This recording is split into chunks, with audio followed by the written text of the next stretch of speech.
अकोल्यातील अकोट नगर परिषदेवर पुन्हा एकदा भाजपने आपली सत्ता अबाधित ठेवली आहे।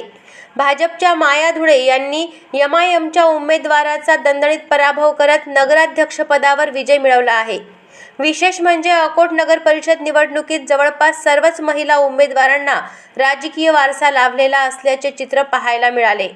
या ठिकाणी भाजपचे मित्र पक्ष एकनाथ शिंदे गटाच्या त्याचप्रमाणे राष्ट्रवादी काँग्रेसच्या अपक्ष उमेदवार सुद्धा एकमेकांच्या विरोधात उभ्या होत्या।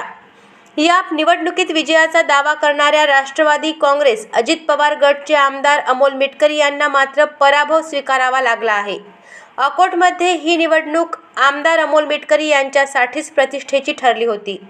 त्यांचे खंदे समर्थक तथा जिल्हाध्यक्ष बद्रुजमा यांच्या पत्नीचा दारुण पराभव झाला आहे।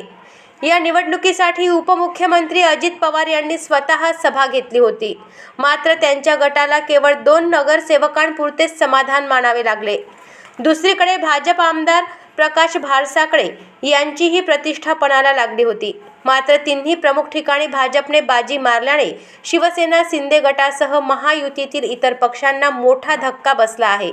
अकोटच्या जनतेने भाजपच्या विकासाच्या कामांवर विश्वास टाकला आहे, तर भाजपने हा विजय सर्वसामान्य कार्यकर्त्यांना आणि जनतेला समर्पित केला आहे।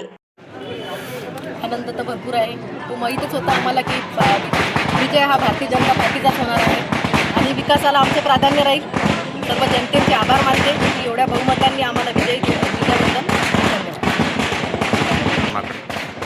आम्हाला तरी विश्वास होता की आमच्या कामांवर गेल्या 11 वर्षापासून जो अकोटचा विकास झालेला आहे त्याच्यावर आमचा विश्वास होता आणि भारतीय जनता पार्टीच निवडून येईल असाही आमचा विश्वास होता आणि तो खरा आहे। अशाच महत्त्वपूर्ण बातम्यांच्या अपडेटसाठी अजिंक्य भारत न्यूजच्या पेजला फॉलो करा आणि सबस्क्राईब करा। Thank you for watching.